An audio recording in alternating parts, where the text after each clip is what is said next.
One of the reasons is because of the class warfare that's going on right now. You know, you have gentrification on the one hand, you have high rents on the other. You really do have a feeling of even the middle class feeling as the other, so to say, and not maybe on the top echelon of the society. So I think that has a lot to do with it, and you really see these sort of different incidents of not only shootings of African Americans or maybe racial bias towards them. You don't really only see that in communities that are necessarily of color, but of communities that are maybe less fortunate, that are struggling to get by, struggling to make ends meet, and these all come together. So when we talk about the other, we're really talking about what the quote-unquote American dream, the success is being portrayed as, and how so many people realistically, as Dr. Marandi said, they're not really achieving that. So you become the other subconsciously. Very well, Susan. Let's now go to London. Our audience has questions for our guests. Kevin Barrett, author and Islamic studies expert, and Abdul Ali Musa, director and imam at the Masjid of Washington. Both of them are with us. And London, I'm going to pass it on to you. We're going to get your image hopefully soon. And if you have any questions, please feel free to ask them.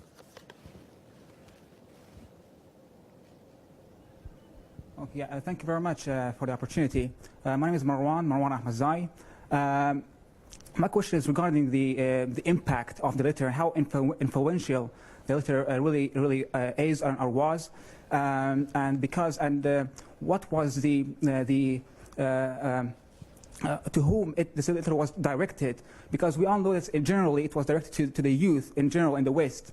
But if you look at a little deeper than that, because there are, from my personal view, there are three different categories of youth in the West.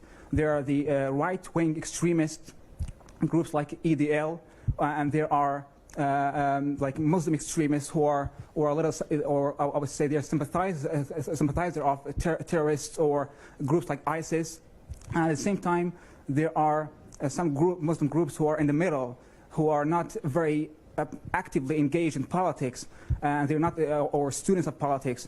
So, so to whom this letter was directed to, and how impact it really had on the Muslim, on the youth in the West, okay. Because we didn't see much of the coverage of this letter on the Western media, and if ISIS, for example, would release a statement or a violent video, that would be much more attractive to the Western media compared to a very peaceful and non-violent letter from Mr. Khamenei. Very well. Kevin Barrett, can you address that, please? Yeah, that's a very good point. The media are biased towards spectacular imagery, and spectacular violence always grabs people's attention, whereas thoughtful discourse is much harder to transmit through television and television-type media. So I think that we have to see this as sort of a contest between this very extreme, bloody, and really content-free, shocking imagery, the Daesh videos and so on, designed to smear Islam, and this more thoughtful discourse, of which the Supreme Leader's letter is a very, very excellent example. And in the short term, of course, you're right. The spectacular, bloody imagery will get more attention. But in the long run, I think that the impact of this letter could gradually create a bit of a groundswell leading to young people looking at other aspects of Islam. In the letter, the Supreme Leader did say, you don't need to accept my reading of Islam. Please go out and look for yourself. And there are so many facets of the Islamic religion and Islamic culture that are just waiting to be rediscovered. Here in the United States, for example, Rumi, the great Persian poet, was the #1 best-selling poet for years. And yet, when people in America think of Islam, they don't think of Jalaluddin Rumi. They think of him as something different, some kind of, maybe some know he's a Sufi, but they don't even know that, Tasawwuf or Sufism is related to Islam. There's the Islamic tradition in philosophy.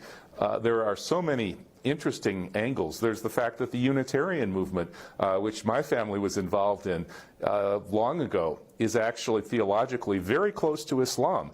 And this is the heart of the American religion, according to the scholar Harold Bloom. This is the religion of Thoreau and Emerson, the leaders of the American literary renaissance in the 19th century. And then there's the history of African American Islam, which is so rich in expressive culture. So there's so many different, and I'm just scratching the surface. And so all of these different elements of Islamic religion and tradition are out there.